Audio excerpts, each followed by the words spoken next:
I guess it doesn't take a rocket scientist to figure out that traffic was a whole lot lighter in 2020, thanks to many people being told to work from home during the pandemic, not just in South Africa, but around the world.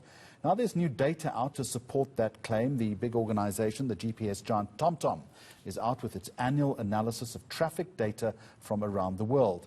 For more on the survey, I'm going to take you live now to Belgium. Stephanie Leonard, good afternoon to you, Head of Traffic Innovation and Policy at TomTom.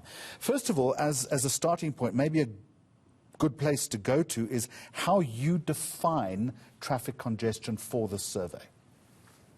Yeah, well, firstly, hello everyone. It's quite far calling from Belgium, so I'm really happy to be part on your programme.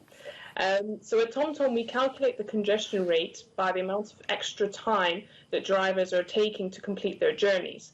So, for example, when we say that a city has a congestion rate of 50%, we mean that drivers need 50% more time to complete their journey than if you had free-flowing traffic conditions. All right, so to the results now. 1/5 less congestion globally. I guess that was inevitable.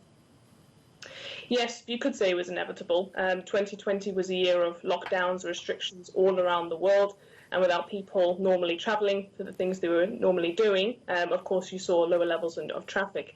The level that you referred to just before, 19%, is the general congestion level reduction that we saw, but also at rush hour all around the world it was even higher. It dropped by 26%. So nearly a quarter. So these are absolutely fascinating figures.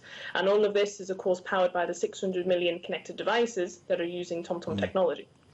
And if you look at that congestion statistic, you'll tell me that there's been an increase by an average of 2 to 3% year on year, now a 26% reduction. That is, as you say, significant. It's also very positive news for the environment. Yes, absolutely. You know, there's a huge economic, environmental aspect of traffic congestion, with, causing additional pollution levels. But don't forget the economic aspect of traffic congestion, which also is substantially very high. But yeah, 2020 was a fascinating year. For the first 9 years of the traffic index, we saw traffic congestion increase all around the world. And it was only when we had a pandemic that we saw those levels reduce.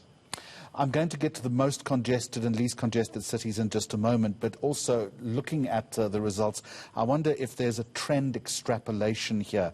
It's created an opportunity, is the suggestion, to change traffic forever, but are people really going to embrace the shift? Or, pray God, once this is all over, are we just going to go back to our old bad gas-guzzling habits?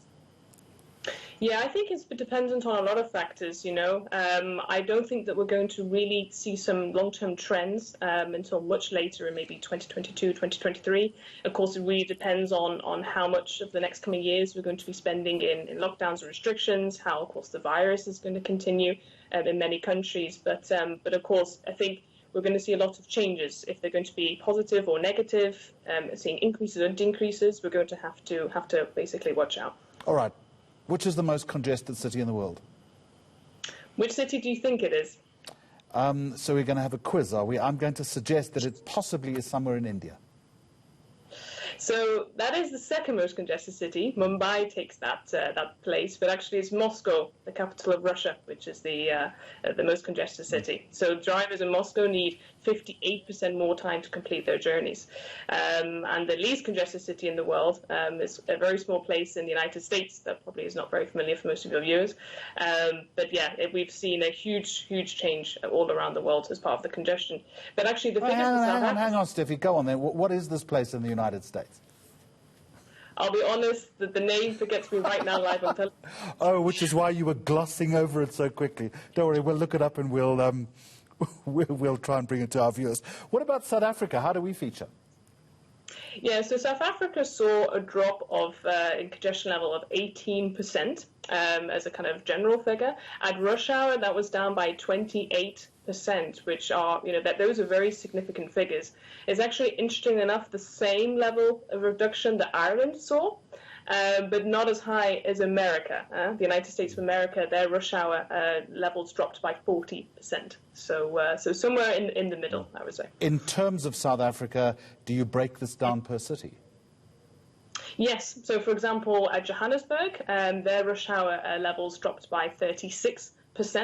while, for example, in East London, that dropped by only 17%. And our understanding is that's probably linked to the fact that the factories, of course, were reopening over the summer at the start of June. So that would reflect the fact that there was they saw less of a drop in 2020.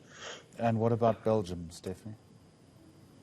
So Belgium is a very congested city, a very congested country. I live in Brussels, which is one of the worst congested cities in Europe. But like most of Europe, they also saw significant drops, around 20-30%. So yeah, it's all around the world we've seen fascinating levels. Yeah. But there were some parts of the world that actually saw increases in traffic congestion. I don't know if you can guess where they might come from. What about... No, don't put me on the spot. I have no idea. I wasn't prepared for this. Where are the increases?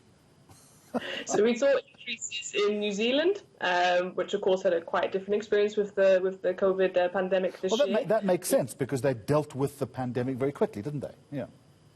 They spent less time in lockdown restrictions over the year, so it's logical that, of course, they saw increases.